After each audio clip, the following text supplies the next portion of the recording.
the pandemic for you guys? Because I talk to a lot of people, they tell me that the pandemic killed my productivity. But if you listen to them, the previous 20 years, they weren't very productive enough. Okay. So pandemic was a period when I was very productive. I lost 20 kilos. 20 kilos of weight during the pandemic. But unfortunately, the first thing that happens when you lose this amount of weight is you become some sort of an inspiration for your fat friends. And they come at you with the same question. I'm so sick of that question, bro. How did you lose weight? What did you do to lose weight? When the answer is so fundamental. Starve. Starve for 16 hours a day. Do this for 3 days, take a dump, check your weight, you would have lost the weight. It's that simple. But people say all sorts of stuff, man. They're like, hey, isn't that unhealthy? I'm like, you're already unhealthy.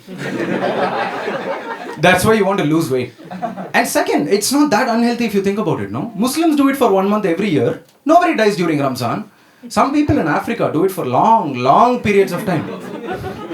Few of them are dead, but most of them are fine. I think it's that word, man. Starvation. That's the problem, right? When people listen to starvation, they're like, oh, crap, starvation. But if you replace it with something a little more sophisticated, no? They'll embrace the idea. Like if you call it intermittent fasting.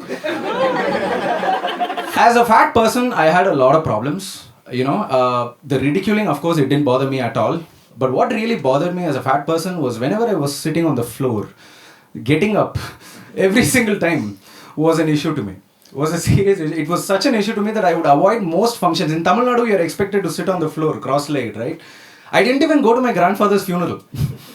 My mother came home very angry. Hey, Tata would have wanted you to be there. I'm like, easy for Tata to say. He doesn't have to get up after the funeral.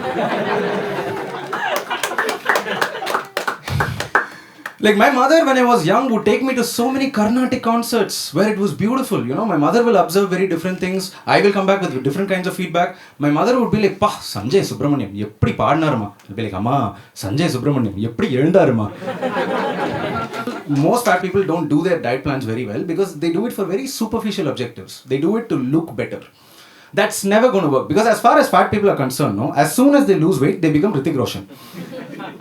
Like, if I can explain to them, you will never ever be Hrithik Roshan. Hrithik Roshan is uncomfortable levels of good looks, man. Like, I'm watching one of these movies, a typical Bollywood movie. It starts with an aerial shot of the beach. Whoever's the heroine is posing with a bikini. And then they zoom in, show this Greek god. He's standing there like a Greek god with his glasses. He takes the glasses off. He looks better. 25 years I've been watching cinema, man. Is there an upgrade after they remove their glasses off? And if all this is not enough, he goes back and dances like Michael Jackson. Is there a human being that's more complete than Hrithik Roshan? Like whenever I'm watching Discovery Channel, some narrator says, is there a creature as beautiful and elegant as the Bengal tiger? I'm like, yeah, Hrithik Roshan. So my advice to fat people is lose weight for the right reasons. Lose weight because life becomes genuinely better after you lose weight. The woman who rejected you when you were fat is going to continue rejecting you when you're thin. It's not your BMI she rejected, it's your IQ. Lose weight because things become... It's amazing how much time you save just not by doing this.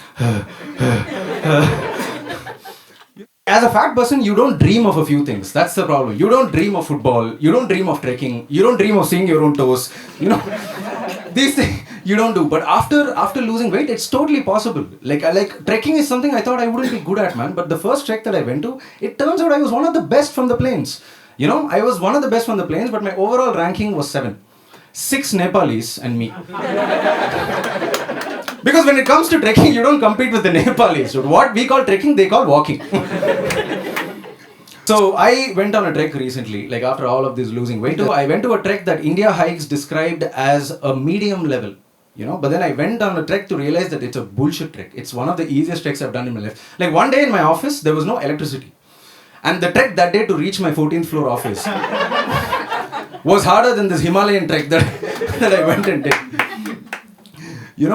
So, but it was still fine because, social interactions, there were people from all over the country. I was having a very, very good time. I was absolutely fine until there was one incident on the top. One of the guys who completed the treks, went and hoisted the Indian flag. I'm like, what does this asshole think he's achieved? Does he think he climbed Mount Everest? It's the Indian flag, it's not himself. The entire country he's embarrassing. I'm like, somebody kill him before he takes that photo. I would have pushed him off the cliff, but the trek was so easy, the fall won't kill him. Like, what if someone else sees it, man? What if Nepali see it? 1,200 meters, and I'm a proud Indian. Nepalis will be like, bitch, we live in that altitude.